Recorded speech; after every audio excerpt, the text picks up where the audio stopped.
just a set of rules and regulations. It's also an educational document, which is not really something the zoning bylaw can be. But one of the important things for people to know is that this effectively will change very little when it comes to development. If you were going by Section 9 of the zoning bylaw, most of those policies will apply in the design manual, and the design manual really isn't going above and beyond what's there, except in terms of education pieces. So this is where the manual would apply. There's slightly different policies and best practices for the area shaded in red. That's the historic business district. The area shaded in blue is the town plat. And because there are quite a few historic buildings encircling the town plat, with this version, it's expanded to include what we've started to call the environs, and those are the areas outside of the historic plat that still are a very important part of what St. Andrews looks like. You've got some of those gorgeous Maxwell houses up here, Kingsbury Gardens, and some of the architecture there. So there's good reason to extend where the town plat regulations fall. But as you'll see, they're really pretty minimal. They're not onerous. The historic business district does have slightly higher standards, and I'll go through what those are in a minute. So as I said, it's kind of a regulatory and educational document. So it does have requirements, and those are mostly in the historic business district, but it also has best practices. And it's a much more visual document than the zoning bylaw. So the goal really is, yes, here's a place to regulate some features of design, but also let's start moving the needle a little bit in terms of how the public can engage with design and heritage in town. And so over time, really bring standards up without having rigid requirements. And it talks about different architectural elements, roof lines, fenestration, things that the general public might not be super familiar with, but this is a great way to kind of educate yourself. And I think certainly through creating the document, I came to appreciate a lot of things about town more. So I think it will also help members of the public appreciate the care and time that went into design, going back to the 1800s, but also now. I do want to stress that this is not a heritage conservation bylaw. There's a bit of history behind that. I believe in 2014, that was attempted to be passed by council. And this is a very different document. It does have maybe a few of the same goals, but it's accomplishing them in a very different way. So the design manual, you'll note, doesn't have the word heritage in it. It's focusing on quality design that fits into the general context. And good design principles are essentially timeless. So the things that made good design in 1786, when a lot of the structures were put up in St. Andrews, those principles would still apply today, although the materials that are available, the quality of craftsmanship, those things might have changed. So that context needs to be taken into account. And the Heritage Conservation Bylaw also regulated demolition. This does not do that. This is really about new builds and extensive renovations. It's not listing individual properties. It applies to geographic areas and properties within those areas, all of them. And just hopefully we had a chance to look at the document online, but this is kind of a sample of what it would look like, one of the pages, and you can see how it's, this is explaining a bit of what fenestration is, the pattern of how windows, the rhythm that windows go in, and it has illustrative techniques that kind of show you how these elements create a cohesive whole that people generally see as aesthetically pleasing. So for the requirements, very similar to the zoning bylaw, a development officer would check if you fall into those geographic areas. Are you meeting the requirements of the design manual? the zoning bylaw still applies. In the cases where the requirements of the manual are more stringent, those would carry because this is a municipal plan and not just a bylaw. Now, best practices are educational and informational. And as I said before, they're really trying to raise standards, educate people, help the public appreciate design elements of town more. But they would not be required. They could, in the case of rezonings with development agreements or variances, they could be terms and conditions, but that would be on a case-by-case basis. And so you have a sense of how those different things look in the document. The top paragraph there under best practices, those are best practices, and they use a should language, might use may, kind of a permissive language. Nudging, not necessarily requiring, whereas under the bold, the following are required is proposed. And one thing I've heard of it in the past is, well, why are you using the word proposed? That sounds wishy-washy. It sounds like should or may. Proposed is actually technical legal language for parts of municipal plans, and they are required. So that's a bit of how it would function. And in terms of what's actually required, so in the historic business district, entrances facing the street, minimal setbacks, buildings parallel or at right angles to streets or public spaces, building size fitting into context, so that has to do with massing, scale, height, things like that. Transparency at ground level, so requiring that 40% of ground floor facades be windows, and that's coming straight out of the zoning bylaw. Rooftop mechanical systems incorporated into design or otherwise hidden. Exterior materials, cedar shakes, wooden clapboard, brick, or adequate facsimiles. So that's taking into account that material standards have changed.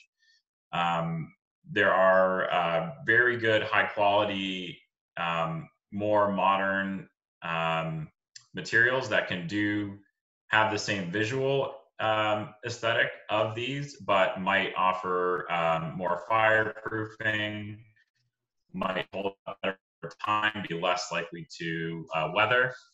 So that's certainly taken into account with this design manual, is that there are new materials that can look really good but perform a bit better. Height of awnings for accessibility, so you don't want people running into those. Objects such as bike racks, fire hydrants, trees, signs, not blocking sidewalks, so making sure that there's good pedestrian flow in the public realm. So that's the list of requirements for the historic business district. This would be the list of requirements for the town plat and environs. So entrances facing the street, buildings parallel or at right angles to streets or public spaces, and building size fitting into context. So that's, again, height and scale. Again, this would apply to most of the residential areas. And so if you're a homeowner with one of those residential areas, unless you're in the historic business district, these would be the things that the design manual is requiring of you.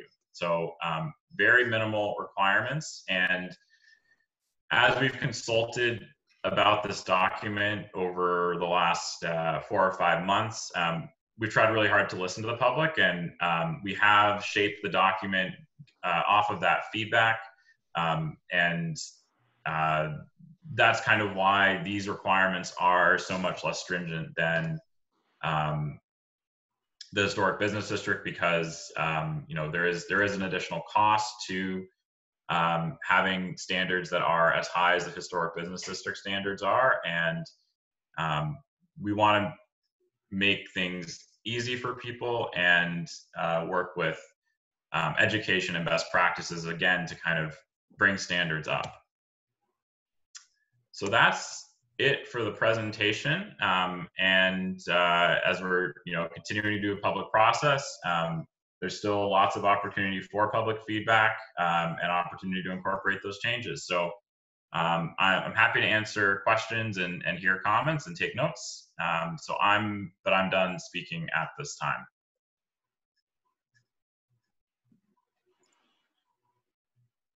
I believe you're muted, Paul.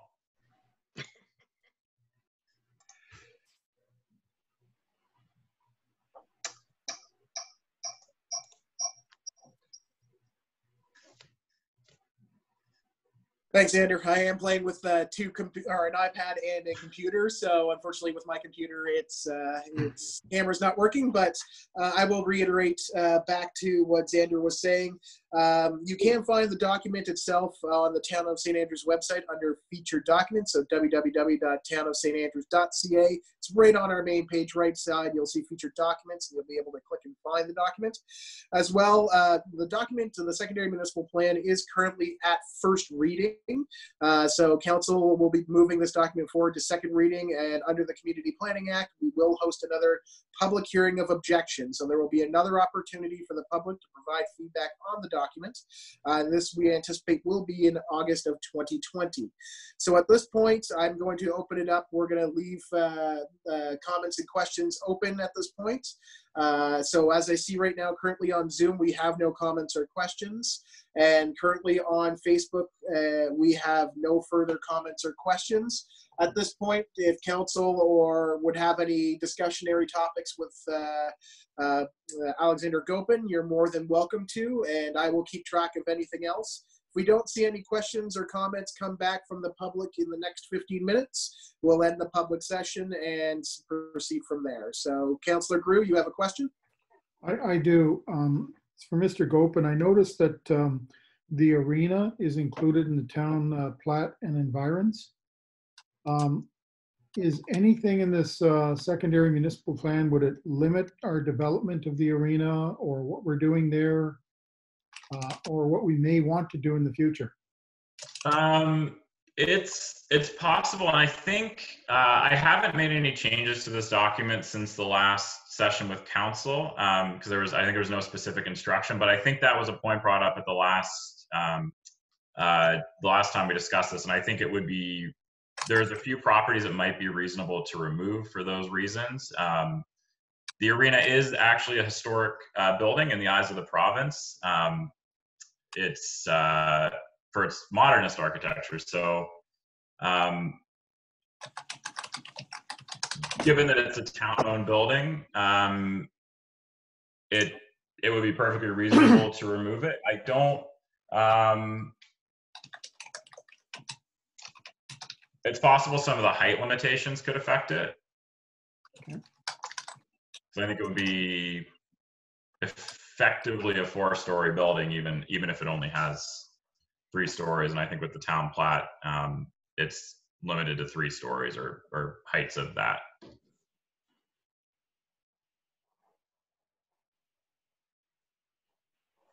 Thank you.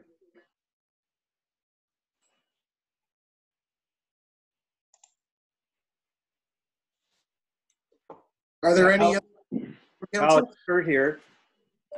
Given that we don't have a heritage bylaw, if people were in the historic business district wanted to upgrade their buildings, is there any funding that might be available for that sort of thing other than BIA grants? Do you know of any, given that we don't have a heritage bylaw in the books? So I'd have to do a little bit of digging into this. I think this might have to go with the heritage bylaw, but there are what are called provincially significant buildings, something along those lines, provincially significant historic buildings. And the town can essentially nominate, possibly anybody can nominate different buildings. And there's quite a few in St. Andrews. I think could be as many as 100 that have been designated. And as it stands, it doesn't increase regulations at all. But I think it might open up those buildings to grants. But again, that might have to be tied to the Heritage Conservation Bylaw. Which we don't have. Which you don't have, no. Although, full disclosure, in the municipal plan, there is a proposal to look at that again. So just because the design manual is not the Heritage Conservation Bylaw doesn't mean that also having a Heritage Conservation Bylaw wouldn't be a good idea, because it does control against demolitions, which is something that you can really only do through that bylaw. Thank you. Also, given that we've changed a lot of the wordings from, houses shall and must to may and proposed, if people in town are interested in heritage, don't you think this is something they ought to be having a look at? Definitely. Okay. Yeah, I think Just it's putting it out there that people who have heritage concerns should probably be on the Zoom call. I know it's 6 o'clock and a nice July evening, but there's ample opportunity to have a look at that and question some of that language, because we certainly have retreated from our former position. Yeah. And I've gotten feedback from both sides of that this is too much and that it's not enough. So it's all out there. Somewhere in the middle, then, I guess, isn't a bad spot to be. Thank you for all your hard work on this, Alex. Sure.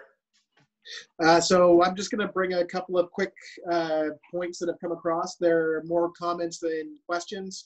It's all from, I'll say, Cindy Kohler. She's brought these forward. She wants to first say that the guidelines and manual are great. So kudos to the planners and town for this. Would love to see opportunities for grants and absolutely interested in and possibly further discussion on that. So those were the comments so far that have come in.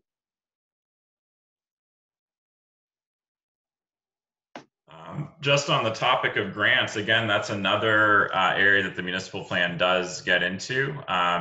There's a policy that the town supports homeowners in finding grant opportunities for upkeep of heritage structures. So one great resource in town is the St. Andrews Civic Trust. They do offer small grants. They also have educational opportunities. But it is something that the town, if they adopt the municipal plan, will be taking on. And I suppose as a planner for the town, that falls into my role as well. So definitely a good topic of discussion.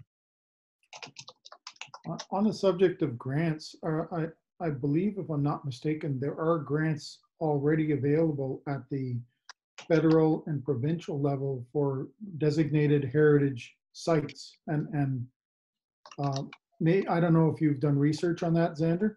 I have it. I think I did it a while ago, so I should do a little bit more. I think it's quite possible that Federation of Canadian Municipalities, they might offer something. It's possible Parks Canada would, although that might be for like a whole district rather than just a particular private property. I think Parks Canada has it for heritage sites. So I'm sort of not seeing the connection between a heritage bylaw and a provincial or federal grant. The only reason I say that is that it's those buildings that are provincially significant that would fall under the heritage conservation bylaw. So I think there might be some connection to funding too. It's both the carrot and the stick. Mm-hmm. But again, I need to do a little bit more research on that. Because I think they're already designated right now, most of them. Most of them are, yeah. As I said, there's quite a few in town. More could be nominated if it was appropriate. Mm-hmm. Just to follow up on your metaphor, without a heritage bylaw, we have neither a carrot nor a stick. Am I not mistaken? Well, I think this document provides. We have some shoulds and ought tos, but there's no musts. It's fairly. It's not what we debated previously. It's a nice compromise, but to Councillor Grew's point, if we don't have a heritage bylaw, then why would we be designated a heritage zone? Well, how are we going to access those funds? But we're already designated in the town plot as the heritage district, right? Yeah. With no heritage bylaw. Yes, but it doesn't mean that just because we don't have that we don't have heritage. So a lot of the grants that you go out there, you wouldn't be rolled out because of the heritage bylaw. There may be some, but I don't think all of them would be. Like Heritage Association in New Brunswick, for example, has grant and financial assistance.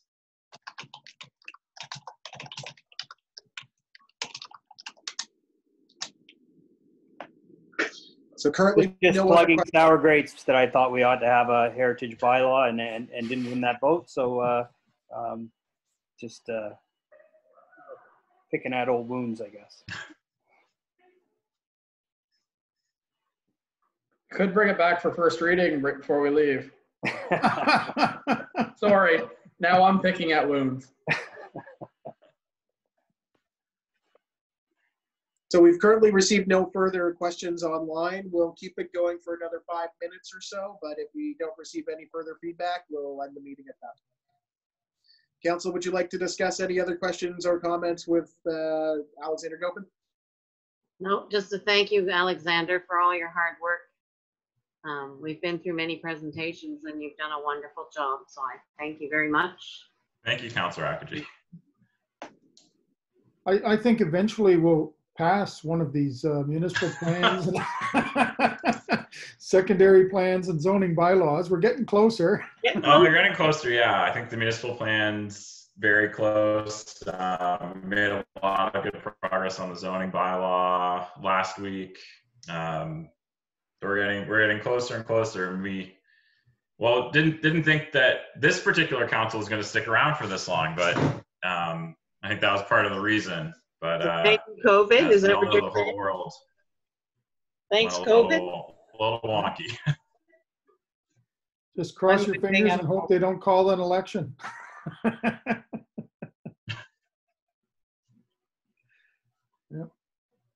So I'll make this comment. So for anybody that is watching or new to watching on social media, thank you for joining us. We have Alexander Gopin has provided a presentation on the secondary municipal plan. Feel free to zoom back and rewatch the first 10 to 15 minutes of the meeting. I will note that if you do have any questions or comments that you would like to provide to our planner, Alexander Gopin, you please do so in the next 4 minutes. If we don't receive any more comments, we've got a question. There's someone on this council that eliminated the former proposed bylaw. Perhaps they should declare their position. Say what? So a comment came in that they're from Tom Sparling that states there's someone on this council that eliminated their former proposed heritage bylaw. Perhaps they should declare their position. On that council, you do not have to answer. This is an open forum for Xander and I to receive feedback. It's just a comment from the public. I would ask folks from the public that please provide your comments based on the secondary municipal plan that's up for discussion tonight. There will be other times to debate or discuss other topics and other municipal plans. So we do appreciate everybody's comments. So. And we got one from Tracy Anderson that said, great presentation and thank you. So another great comment back. Just to clarify, that comment is there's more than one person. It was a council decision that was voted by majority of this council. So it's not one person. So council does make a motion and a pass together. There's no one individual council that makes the decision. It's everyone works together as a team. So the decision was made by council, whether it was passed or defeated, a decision was made.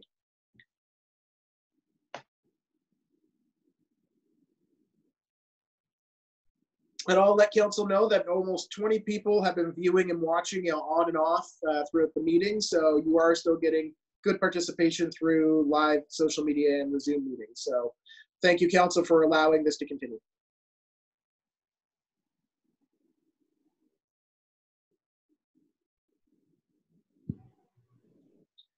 And I will mention to the public that there will be 2 other public information sessions coming next week. So on the 20th at 6 p.m., we'll be doing a public information session on the zoning bylaw. So the draft zoning bylaw the council just had a workshop on last week. As well as at 7 p.m., we'll be doing a public information session on the upcoming discussion on the coastal trail link, which would connect numerous trails, including the Trans-Canada Trail with trails in St. Andrews. So for anybody that is interested in that, to please participate as well. We'll be doing the same thing through Zoom at that point in time. And I will say we're down to our final minute. So anybody in the public that does have any other questions or comments, please provide them onto social media. If not, you are still allowed to provide information to staff by writing it to us, to the town hall, by email, or calling us, or in handwriting. We'll also still be having another public hearing of objections in August, so there will still be plenty of time to provide your public input. This was just another opportunity to go that direction. Council or Xander, do you have any other further follow-up or comments that you would like to make? Not for me.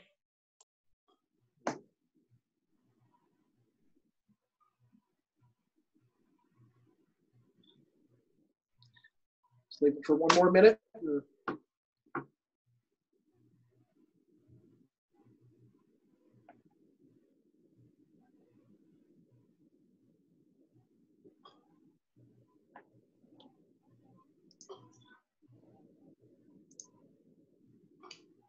All right, Council, I have not received any other further comment or questions. So at this point, I think we'll adjourn the meeting for tonight. It's at 6:30 p.m. on July 13th. So thank you for everyone for participating. Thank you, Council, and Alexander Gopin, our planner, for the great presentation. Again, if you have any questions or comments and wish to provide them on the secondary municipal plan, you can send them to the town hall. And if you're looking for a copy of the document, it can be found on our website, www.townofstandrews.ca, under featured documents on our main page. So thank you very much to the public and everyone for participating. Everyone have a great night. Thank you, Mr. Thank everyone. you. Have a good night. Night. Hey, everyone. Paul?